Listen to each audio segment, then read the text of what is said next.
आपकी आवाज में आज बात बेरोजगारी और बेरोजगारों के बहाने बीजेपी के हल्ला बोल की। बस्तर में हुए चिंतन शिविर के बाद अब छत्तीसगढ़ बीजेपी का फोकस प्रदेश के बेरोजगारों पर है। भारतीय जनता युवा मोर्चा प्रदेश भर में 12 से लेकर 20 सितंबर तक बेरोजगार चौपाल लगाने जा रही है। इसमें बीजेवाईएम कार्यकर्ता प्रदेश के बेरोजगारों की संख्या जुटाएंगे और फिर 23 सितंबर को सरकार को घेरा जाएगा।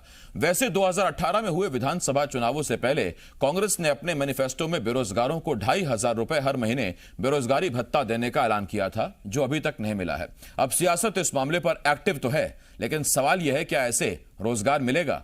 ऐसे ही कई सवाल हैं जिनके जवाब जानने की कोशिश करेंगे। एक खास पैनल हमारे साथ जुड़ेगा, लेकिन आइए सबसे पहले एक रिपोर्ट देखते हैं।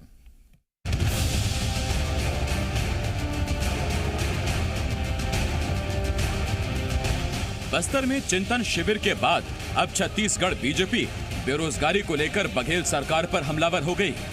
बीजेपी 12 से लेकर 20 सितंबर तक पूरे प्रदेश में बेरोजगार चौपाल लगाने जा रही है। इसके बाद 23 सितंबर को बीजेपी बघेल सरकार के खिलाफ बड़ा प्रदर्शन करेगी। बीजेवाईएम ने इसके लिए तैयारियां भी शुरू कर दी। भारतीय जनता युवा मोर्चा के कार्यकर्ता बेरोजगारों से फॉर्म भरवाकर प्रदेश में बेरोजगार युवाओं के आंकड़े जुटाएगी और उन आंकड़ों को सरकार के खिलाफ हथियार के तौर पर इस्तेमाल किया जाएगा। आने वाले समय में 23 सितंबर को एक बड़ा आंदोलन पूरे छत्तीसगढ़ में एक साथ एक समय हम करने जा रहे हैं इस प्रदेश की भूपेश बघेल की सरकार के खिलाफ। और यह हमारा एक आंदोलन जो है बहुत बड़ा आंदोलन होगा। पूरे जिलों में हम कलेक्ट्रेट का घेराव करेंगे और एक संदेश देंगे उन तमाम युवाओं के साथ मिलकर इस सरकार को, और कड़ी चेतावनी देंगे इस सरकार को कि यहाँ के युवाओं को दिग्भ्रमित करना बंद करें। जो युवाओं से उन्होंने वादा किया था उसे पूरा करें। एक तरफ जहां बीजेपी बेरोजगारी के बहाने सरकार को आड़े हाथों लेने की कोशिश करेगी, तो वहीं कांग्रेस ने बीजेपी पर पलटवार किया है। कांग्रेस का कहना है कि बघेल सरकार ने बेरोजगारी खत्म की है और बीजेपी सिर्फ सियासत कर रही है। आज 16 करोड़ रोजगार देश में नए सृजन हो जाने थे, उन पर वो सवाल क्यों नहीं करते नरेंद्र मोदी से। और दूसरी बात, छत्तीसगढ़ में बेरोजगारी की चर्चा करने वालों को मैं मानसिक तौर पर रोगी मानता हूं, क्योंकि आप ये देखिए कि हमने 14,580 शिक्षकों की भर्ती निकाली, कल भी असिस्टेंट प्रोफेसर्स की भर्ती निकाली, एसआई की भर्ती निकाली। ये पिछले 15 सालों के इतिहास में एक साथ इतनी भर्तियां कभी नहीं निकली जितनी भूपेश बघेल जी की सरकार ने निकाली है। वैसे आपको याद होगा कि 2018 विधानसभा चुनाव से पहले कांग्रेस ने अपने 36 बिंदुओं के घोषणा पत्र में बेरोजगारों को 2,500 रुपए हर महीने भत्ता देने का ऐलान किया था।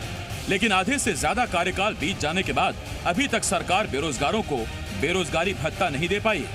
अब ऐसे में बेरोजगारों को साथ लेकर विपक्ष सरकार को घेरने की कोशिश कर रहा है। लेकिन सवाल यह है, क्या ऐसे बेरोजगारों का गम दूर होगा? सत्यप्रकाश, जी मीडिया, रायपुर।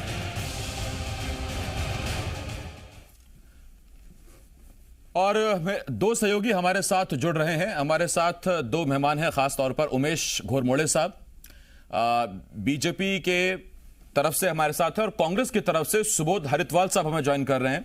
सुबोध जी, बहुत स्वागत है आपका। उमेश जी, आपका बहुत बहुत स्वागत है। सबसे पहला सवाल सुबोध जी आपसे। सुबोध जी, सीधा हिसाब है, 2,500 रुपए प्रति महीना बेरोजगारी भत्ता देने का ऐलान हुआ था, मैनिफेस्टो में था, और हिसाब के करीब करीब हिसाब बनता 80,000 रुपए से ऊपर प्रति बेरोजगार। तो सर, हर बेरोजगार जरा अपना हिस्सा मांग रहा है। वो पूछ रहा है कि 2.5 साल तो गुजर गए, आधी सरकार भी चली गई, सरकार का आधा कार्यकाल भी चला गया, उससे उसका हक कब मिलेगा? देखिए आसिफ जी, हमें तो भारतीय जनता पार्टी ने 25 लाख शिक्षित बेरोजगार और 25 लाख अशिक्षित बेरोजगारों के साथ इस प्रदेश को दिया था। 50 लाख से ज्यादा लोग इस प्रदेश में बेरोजगार थे। और उसके बाद हमने इस प्रदेश में सरकार संभाली। सरकार संभालने के बाद लगातार ऐसी व्यवस्थाएं बनाई कि युवाओं के लिए नए नए रोजगारों का सृजन हो सके, और जो हुआ भी। पूरे देश में कोई सरकार हो जिसने सीधा एक साथ 14,580 शिक्षकों की भर्ती निकाली हो, तो वो छत्तीसगढ़ की कांग्रेस सरकार है। 14,000 से ज्यादा शिक्षा कर्मियों का संविलियन किया, जिसे डॉक्टर रमन सिंह 15 साल से बेवकूफ बना रहे थे। वो भी हमने किया। नायब तहसीलदार की भर्ती निकाली, एसआई की भर्ती निकाली, हमने असिस्टेंट प्रोफेसर्स की डायरेक्ट भर्ती निकाली। प्राइवेट सेक्टर्स में भी अलग तरीके से लोगों को रोजगार के लिए प्रोत्साहित किया। तो मुझे लगता है कि इतनी व्यवस्था करने वाली सरकार देश में पहली और अपने आप में एक अलग सरकार छत्तीसगढ़ की भूपेश बघेल जी की सरकार है। अब आप बात कर रहे हैं 2,500 रुपए के इस भत्ते पर, बेरोजगारी भत्ते पर। हाँ, हमने वादा किया हम 2,500 रुपए युवाओं को देंगे, पर मैं इस बात से ज्यादा खुश हूं कि मेरी सरकार, हमारी सरकार रोजगार देने में ज्यादा विश्वास रखती है, रोजगार की व्यवस्था करने में ज्यादा विश्वास रखती है। 2,500 रुपए देने की जो बात है, अभी सिर्फ और सिर्फ 2.5 साल निकला है, इन्हें इतना पेट में दर्द होता है। मैंने देखा भारतीय जनता पार्टी हमारा मैनिफेस्टो लेके घूमती है। आसिफ जी, जो पार्टी, जो सरकार 15 साल में कुछ नहीं कर सकी, हमसे कहती है कि हम 24 महीनों में, 30 महीनों में वो सारी चीजें कर दें। हम करेंगे। हमने संकल्प लिया है। जन घोषणा पत्र के 36 में से 24 बिंदु हमने पूरे किए हैं, 12 बचे हैं, पूरा करके दिखाएंगे। बेरोजगारों को उनका रोजगार भी देंगे, जो बच जाएंगे उन्हें बेरोजगारी भत्ता भी देंगे। और मैं दावे के साथ आपके चैनल पर कहता हूं 2023 में नए और फ्रेश मैनिफेस्टो के साथ आएंगे, जिसमें 2018 के मैनिफेस्टो का एक भी पॉइंट नहीं होगा। सुबोध जी, आपकी सारी बातें ठीक है सर। हिसाब किताब ये कहता है कि आपने कहा 25 लाख शिक्षित बेरोजगार और 25 लाख अशिक्षित बेरोजगार। 50 लाख बेरोजगार आपको मिले रमन सरकार के जाते जाते, तो उनको 2,500 रुपए भत्ता कैसे देंगे? उतना बड़ा अमाउंट कहां से लाएंगे? और ये प्रोपोर्शन देख रहे हैं आप, 14,000 वर्सेस 50 लाख। आप ही ने गिनती बताइए सर, मैं तो उसी को मान रहा हूं। तो ये तो 1% भी नहीं हुआ रोजगार का। आसिफ जी, मैं तो कह रहा हूं ना आसिफ जी, ये तो हमें विरासत में मिला है, लेकिन फिर भी हम इसे संभालने में सक्षम है। ये कहते थे ना 2,500 रुपए हम समर्थन मूल्य कैसे देंगे धान का, दे के दिखा रहे हैं ना। किसान की सरकार है, किसान का बेटा मुख्यमंत्री है, लोगों के लिए सोचेगा भी, लोगों के लिए करेगा भी। मुझे पूरा विश्वास है इन लोगों को कहीं ना कहीं व्यवस्थित करके सरकार रोजगार के अलग अलग मौके प्रदान करेगी, और जिसके माध्यम से सब लोग छत्तीसगढ़ में खुशहाल तरीके से जिएंगे। मैं आपको बताना चाहूंगा, अलग अलग माध्यमों से छत्तीसगढ़ की सरकार ने कृषकों को और कह सकते हैं गौपालकों को और गांव और गरीब मजदूर वर्ग निराश्रित लोगों को 65,000 करोड़ रुपए पिछले 2.5 सालों में दिए। इसके कारण छत्तीसगढ़ की इकोनॉमी बूस्ट हुई है। इसके कारण छत्तीसगढ़ में महंगाई से लड़ने की क्षमता आई है। अन्यथा मोदी जी की महंगाई ने तो मार डाला था। जो महंगाई डायन होती थी, आज मोदी जी के लिए डार्लिंग है। पर हम लोग उससे जूझने के लिए इसलिए सक्षम है क्योंकि इकोनॉमिकली सबसे अच्छा और सबसे स्टेबल स्टेट छत्तीसगढ़ है, और इसी इकोनॉमिक स्टेबल छत्तीसगढ़ के साथ हम लोग रोजगार भी प्रदान करेंगे। मुझे पूरा विश्वास है और हम दे भी रहे हैं, आगे भी देंगे, भत्ता भी देंगे। अब मैं तो फिर कहता हूं उमेश जी, आपसे सवाल मेरा सीधा ही है, ये जो 50 लाख बेरोजगार आपने छोड़े आप जाते जाते, ये जो सुबोध जी के हिसाब से, तो और अब आप गिनती करने जा रहे हैं कि प्रदेश में कितने बेरोजगार हैं। आप मेरे हिसाब से नहीं, आंकड़ों के हिसाब से। हाँ, आंकड़ों के हिसाब से, वो आंकड़े जो सुबोध जी ने रखे। अब ठीक है सर, वो आंकड़े जो सुबोध जी ने रखे उनके हिसाब से 50 लाख बेरोजगार आपने छोड़े। जी सर, जी सर। मेरा सवाल आपसे ये है उमेश जी कि ये जो आप गिनती करने जा रहे हैं, फॉर्म भरवाने जा रहे हैं, तो एक मोटा मोटा अंदाजा तो होगा, इससे संख्या कम हुई है या इससे बढ़ी है?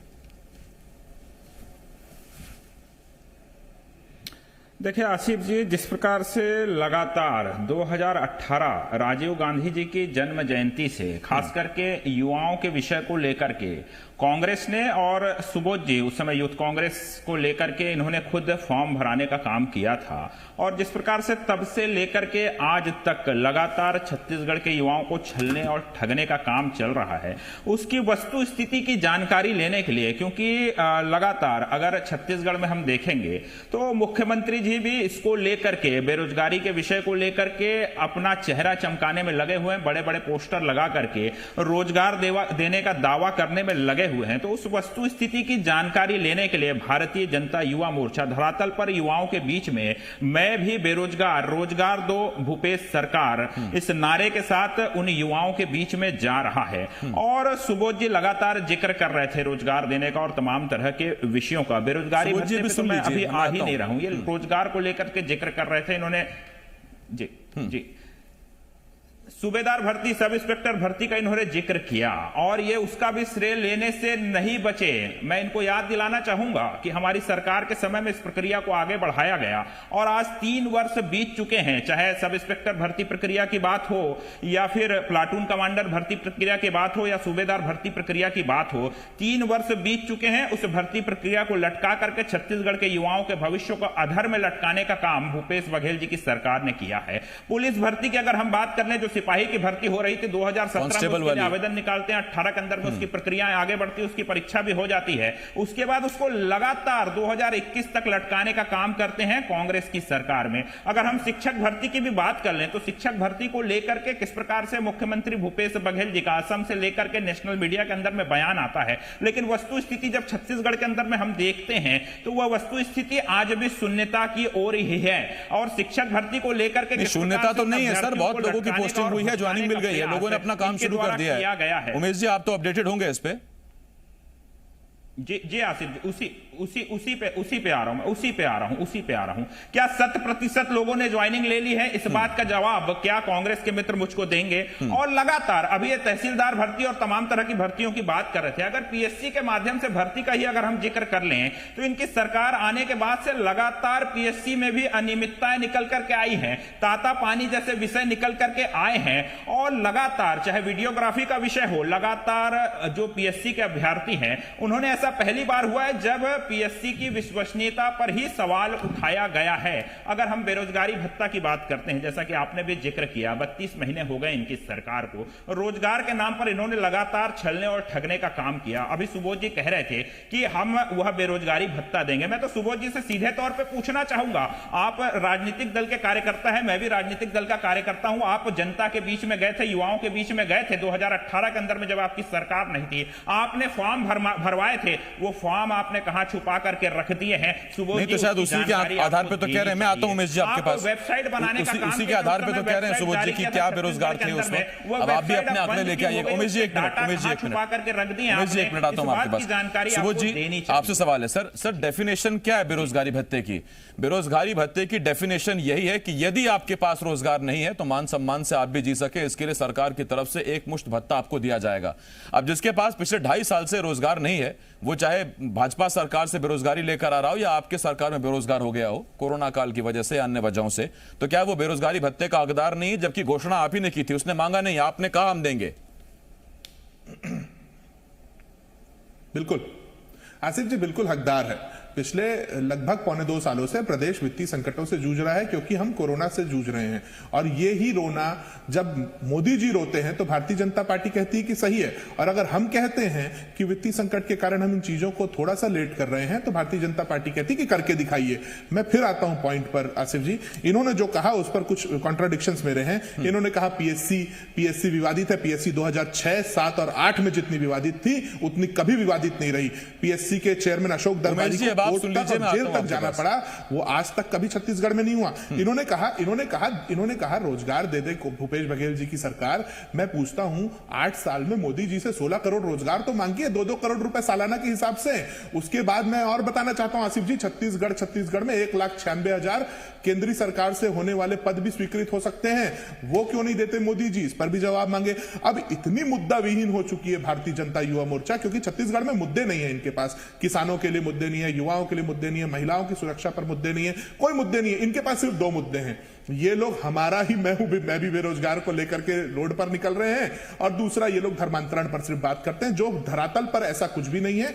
तो ये लोग सिर्फ हिंदू मुसलमान कर सकते हैं, ये लोग सिर्फ और सिर्फ झूठे वादे पर आ सकते हैं। मैं आपको बताना चाहूंगा, इतना मुद्दा विहीन है भारतीय जनता युवा मोर्चा कि बेरोजगार खुद है, इसलिए बेरोजगारी पर बात करने निकले हैं। इनके पास खुद के पास मुद्दा नहीं है, बेरोजगारी मुद्दे की है, बेरोजगारी युवाओं के लिए नहीं है। बेरोजगार कहां है बीजेपी? अभी बीजेपी बस्तर में चिंतन शिविर करके आई है सर, नया टास्क है, उस पर आपको घेरना है, सड़क सरकार के पदों पर सियासत करनी है, सड़क पर प्रदर्शन करना है। दोहरा चरित्र क्यों दिखाते हैं कि केंद्र के लिए अलग और राज्य के लिए अलग? दोहरा चरित्र जब कोई व्यक्ति दिखाता है तो गलत बात होती है। मैं दोहरा चरित्र के खिलाफ हूं। सुबोध जी, क्या कांग्रेस डिनाई कर रही है इस बात को कि छत्तीसगढ़ में बेरोजगारी जैसा कोई मुद्दा नहीं? करोड़ के पैकेज में हमारे लिए क्या व्यवस्था है, ये दिखाइए आसिफ जी। सुबोध जी, क्या कांग्रेस डिनाई कर रही है कि छत्तीसगढ़ में बेरोजगारी जैसा कोई मसला नहीं? जी, डिनाई नहीं कर रही है, कांग्रेस पूरी ताकत के साथ ये एक्सेप्ट कर रही है कि छत्तीसगढ़ में बेरोजगारी जैसा कोई मुद्दा नहीं है, और इसका जो आपको प्रतिफल है वो हमारे सरकार के कार्यकाल पूरा होते होते दिखेगा कि इस प्रदेश के किसान, इस प्रदेश के युवा, महिला, सारे लोग हमारे साथ फिर खड़े होंगे। हम फिर पूरे मजबूती से सरकार बनाएंगे और उन्हीं के दम पर बनाएंगे, क्योंकि हमने उनके घर पे 2 वक्त की रोटी दी, हमने उन्हें रोजगार की व्यवस्था कराई, इसीलिए वो लोग हमें वोट करेंगे। किसान हमें वोट करेंगे क्योंकि हमने उन्हें अपने वादा किए हुए पैसे दिए। हमने कहा था 2500 रुपए देंगे, हमने दिया। उसके लिए शुभकामनाएं सर आपको। सुबोध जी आता हूं आपके पास। उमेश जी मैं आपके पास गोबर तक का पैसा उमेश जी ठीक है, माना सरकार को बेरोजगारों का कोई ख्याल नहीं, मान लिया। मेरा सवाल आपसे ये है कि बस्तर में चिंतन शिविर हुआ, क्या उसके बाद आपको अब ये तय करना पड़ रहा है कि नहीं बेरोजगारों के लिए भी एक अलग से मुहिम चलनी चाहिए, उनकी भी संख्या जुटा लीजिए? क्या हाल है उनका जब आधा कार्यकाल बीत गया सरकार का? देखिए आसिफ जी, लगातार युवाओं के विषय को लेकर के भारतीय जनता युवा मोर्चा और भारतीय जनता पार्टी मुखर होते रही है। पीएससी के विषय में अगर हम बात कर लें तो कोविड काल के पूर्व हमने लगातार 10 सूत्री मांगों को लेकर के पूरे प्रदेश के अंदर में धरना प्रदर्शन और आंदोलन खड़ा करने का काम किया था। अगर आप इस विषय की बात कर रहे हैं, बेरोजगारी फॉर्म भराने की बात कर रहे हैं, तो मैं आपके जानकारी के लिए बता दूं कि 16 अगस्त से पूरे प्रदेश के तमाम जिलों के अंदर में, सभी मंडलों के अंदर में युवा चौपाल लगा करके लगातार युवाओं से संपर्क साध करके इस चौपाल के माध्यम से इस बेरोजगारी फॉर्म को भराने का काम चल रहा है। कितनी संख्या जुटा ली आपने अभी तक? कितने बेरोजगार हैं? तौर पर उनके वक्तव्यों से यह स्पष्ट हो रहा है कि कांग्रेस के पास जवाब नहीं, इसलिए वह धर्मांतरण के विषय पर और हिंदू नहीं, मैं तो आपसे पूछ रहा हूं सर, आपके पास जवाब है। उमेश जी आप बताइए, आपने जो युवा चौपाल लगाई उसमें आपने कितना संख्या जुटाई? कितने अभी तक बेरोजगार आपके संख्या क्या है सर अभी? देखिए लगातार तमाम जिलों के अंदर में मंडल से लेकर के हम नीचे बूथों तक, गली मोहल्लों तक जा रहे हैं आसिफ जी, और तो यह एग्जैक्ट संख्या बता सकते हैं, बताइए ना सर। उन तमाम फॉर्मों को एकत्रित करके मैं जवाब दे रहा हूं। अब तक लाखों की संख्या में फॉर्म एकत्रित हो चुके हैं और 23 सितंबर को सभी जिलों के अंदर में उस फॉर्म को एकत्रित करके हम जिला मुख्यालय के अंदर में कलेक्ट्रेट का घेराव करेंगे और उन बेरोजगार युवाओं के साथ 23 तारीख को हम उस फॉर्म को लेकर के रोजगार की मांग करेंगे, हल्ला बोलेंगे और छत्तीसगढ़ के बेरोजगार युवाओं के अधिकार की सर ऐसे अगर रोजगार मिलता हो तो फिर आपके भी साधुवाद है, सरकार को भी साधुवाद है, लेकिन मुद्दा यह है कि बेरोजगारों को रोजगार मिलना चाहिए। वक्त मेरे पास खत्म हो गया। बहुत धन्यवाद आपका सुबोध जी, उमेश जी, बहुत शुक्रिया हमारे साथ जुड़ने